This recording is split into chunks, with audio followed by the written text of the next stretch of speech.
Hello, everyone. Hello.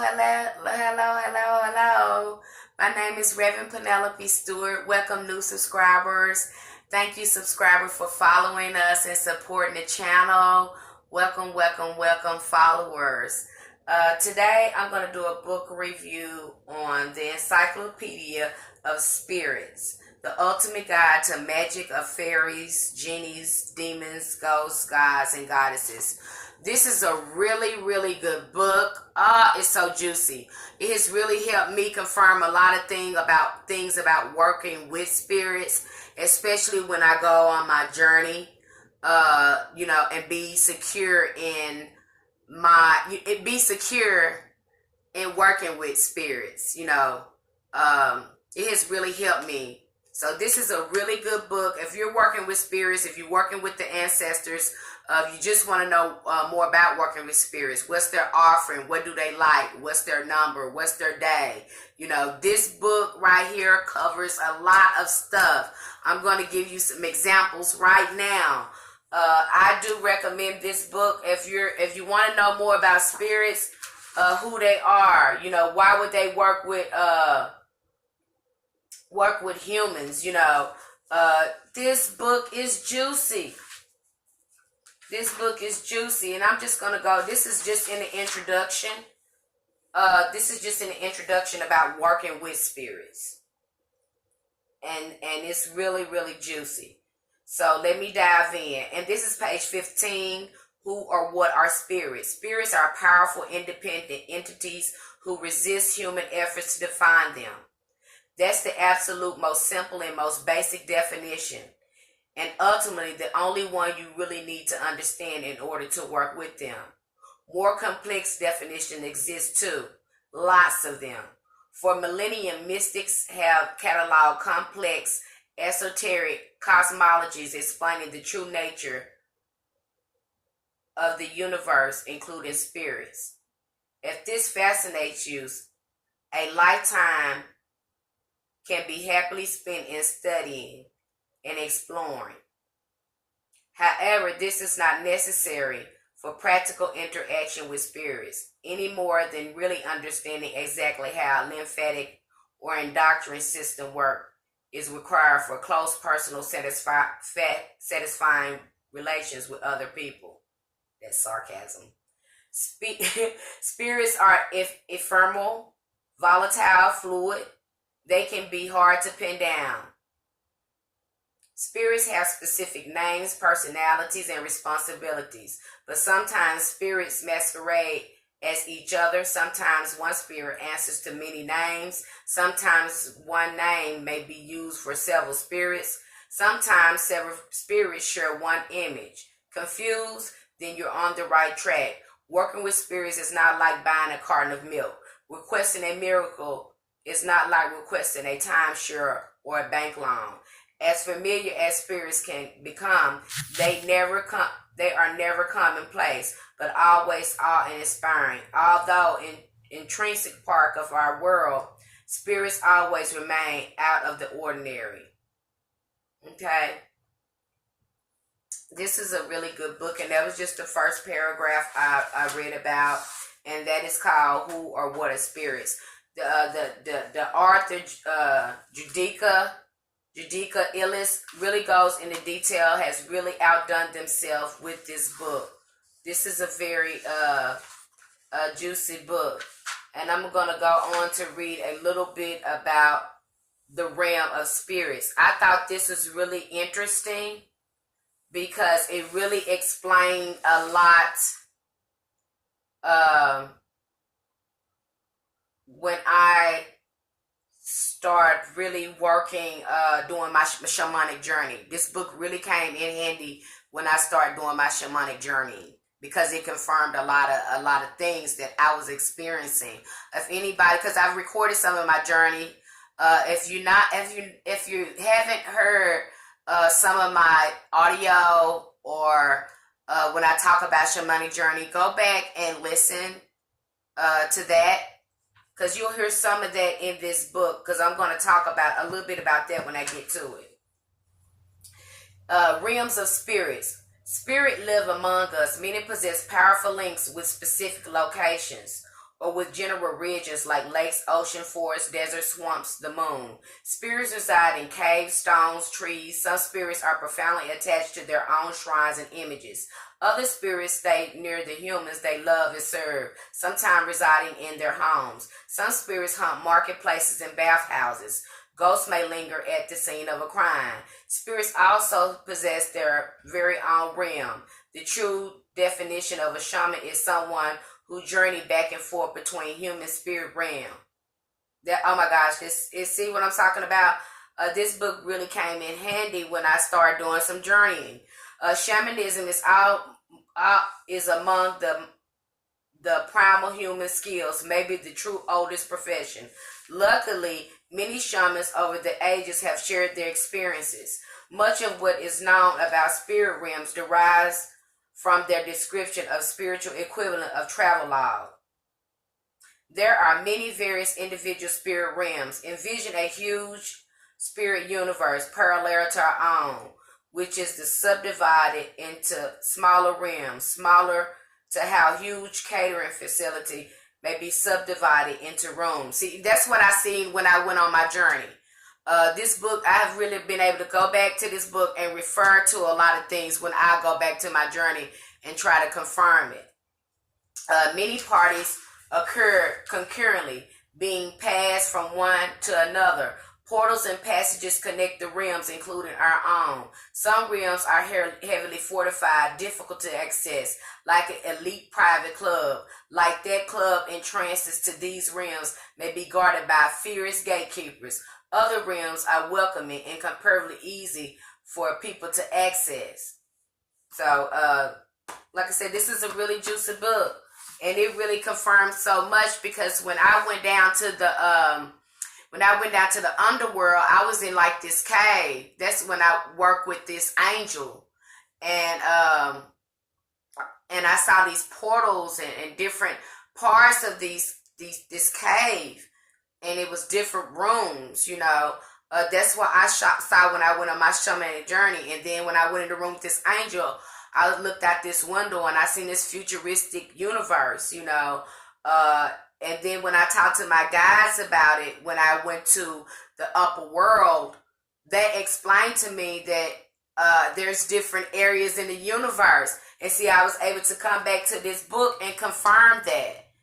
But all this is in our consciousness if we let spirit rule and just let our mind go. All of this is recorded here. But like I said, this is a very juicy book. If you're working with spirit and you're going into meditation and you just want to confirm that this is what's going on with you and that this is a real experience, the only way you're going to know that is recording other people's experiences and seeing the information out there. That's important too, because a lot of us are insecure about our abilities to connect with this spiritual realm, And so getting this information kind of breaks down those barriers and make it easy for us to access that spirit realm. And it also gives us confirmation and inspiration that we have the ability to do it. Okay. This is one of my favorites right here, because this one really reminds me of the journey that I took finding Legba, because I was in this water. When I first met Legba, I was in the water. And when I met him, he was on an island in the middle of a river. And so this book really confirms a lot. It says, where are spirits most likely to be met? Ultimately in your heart. That says spirits are more likely to be encountered in certain types of places. Thresholds and crossroads are particularly conducive to spirit encounters. If you want to meet spirits, those are the places you are most likely to find them. Thresholds are borders, areas where one force, power, energy, or element meets another. Thresholds exist everywhere. For example, the seashore is a threshold between the land and the ocean, the liminal transitional area where earth meets water. Hedge grows were once the threshold between wilderness and civilization. Your mouth is the threshold between thought and speech. Isn't that something? This book is juicy. Thresholds may be Physical, the seashore. Spiritual, the cemetery is the threshold between the realm of life and death. And plain old literal, many spirits, jinn in particular, like to congregate at door thresholds. That's the root reason behind the common superstition urging people to step over, not on a threshold. No need to wait or annoy any resident spirits. Universal folklore considers bride especially vulnerable to jealous spirits. The tradition of carrying the bride over the threshold emerged as a safety precaution, albeit fun romantic one. I didn't know that. Like I said, this is a really good book. The threshold possesses a liminal quality. If you are small enough to balance on a threshold, then you are neither inside nor inside. You are someplace in between. Twilight, dawn are thresholds of night and day. During those times, it is not quite night or day, but some fleeting, transformative, magical time in between. Once there was, once there wasn't. A traditional opening line of Eastern European fairy tales, the equivalent once upon a time, signals this story takes place in the threshold zone. Okay? And that's just in the introduction again. I just got to reading where our spirits most likely to be met. Why do spirits help us? It could be for personal, it could be for love. They are your ancestors, personal guardians, or spiritual patrons. Some are just beings of incredible love and generosity and mercy. Others, while not consistently altruistic, have generous moods. At the right moment, at the right time, you'll be rewarded. They have loyalty of some sort, including ethnic, spiritual, professional patronage. Some spirits respond well to bribery. Others help because they like you, identify with you, or seek ongoing relationship with you. Any one of the combination of these above may be true, but in addition, many spirits who help humans do because it's their job. Providing assistance is special function, their sacred charge, their reason for being. In many cases, they live to serve and are eager to help. Some have made a sacred vow of assistance, so they must help, providing, of course, that you ask, and they are aware of the need. So, it's several reasons why they help us. And especially your spirit guides. They just confirm that you have these spirit guides, and some of us have not been asking for their help, or be willing to accept the help and make the changes that we need. Okay? Working with spirits. How did people first learn to work with spirits? The short answer is the spirits taught us. The specific of how that knowledge was transmitted are a beloved theme of worldwide mythology. Details differ but frequently reference the natural affinity and attraction between spirits and people. For example, Siberian myth explains that the creator sent a sacred bird to earth charged with the task of teaching people how to shamanize. That's an interesting thing because I've always been drawn to birds and turtles when I was a child. The bird fell in love with I missed something. Siberia is vast depending on the tribe and location. This bird may be an owl, an eagle, a raven, or rooster. The bird fell in love with the woman, and the child was the earth's first shaman. Since the primordial beginnings, people have taught other people how to work with spirits, sharing information, techniques, materials, and methods. Working with spirits is an intrinsically sacred art, but a practical one too. If spirits deliver on their promises, devotions increase. Weary or disenchanted spirits seeking to retire start producing. Desperate people seeking assistance quickly get the message and seek help elsewhere. If one spirit doesn't deliver, another one may. That spirit then inherits the devotee's attention. Conversely, devotees who fail to fulfill obligation or hold up their end of the bargain may lose a spirit's ear and sympathy.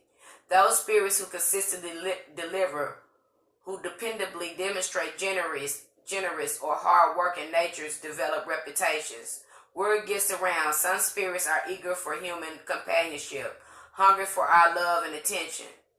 Okay, so this is a really good book. It just goes on into talking about all every aspect of spirit. So it goes into that first, how to work with spirits, communicating with spirits. It goes in, and that's just in the introduction. That's just in the introduction. It's telling you things about the spirit. Goes into, this author has outdone themselves with this book. I recommend this book.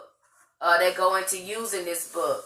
This encyclopedia contains brief descriptions of various types of spirits as well as many individuals named spirits. In order to present such a vast scope of spirits, each entry is by necessity limited in space. Frankly, each spirit in this book deserves a 1,000-page book of its own. So they let this person let you know they're only giving you a small percentage of what this spirit is about. So further research, you can do further research, but like I said, it's a very good starting book. It confirms so much about when I started working with spirit and doing my shamanic journey and how to connect with spirit. Really good book. It has really helped me. The goal of this Encyclopedia of Spirits is to give a sense of each spirit's basic nature in order to enable readers to identify the spirits they seek and enough practical information to work with them. Think of the entries as matchmaking profiles. Many of these spirits possess elaborate, complex, detailed mythologies. These myths often contradict each other's as well as their own. Sometimes one spirit is loved by two or more different communities of people possessing different spiritual beliefs, as for example the Black Madonna venerated by Roman Catholics and Goddess devotees alike. Sometimes spirits possess both official and unofficial myths and histories. So, very good book. It's been really helpful for me. It's saying some of the details where that's not, because they provide here, the origin of the deity, what the deity likes, the offering to the deity, and then the other spirits that's related to the deities. The orishas are set up like that too in here. And this author has listed every culture, deity, or spirit is in this book. From the Incas to the Mayans to the Africans, Guatemalan, Vietnam. This person has outdone themselves. There's over 1,000 pages in this book. There's over 1,000 pages in this book. So this person, and there's this glossary in here is kind of impressive as well. Appendix spirits and their specialties. They have outdone themselves on that too. So really juicy book. If you're interested in it, I think I got it on Amazon. I think I got it for a good price. I think it starts out at about $30, but it's well worth it. It's well worth $30. I think I got mine for $25, but I got it on Amazon.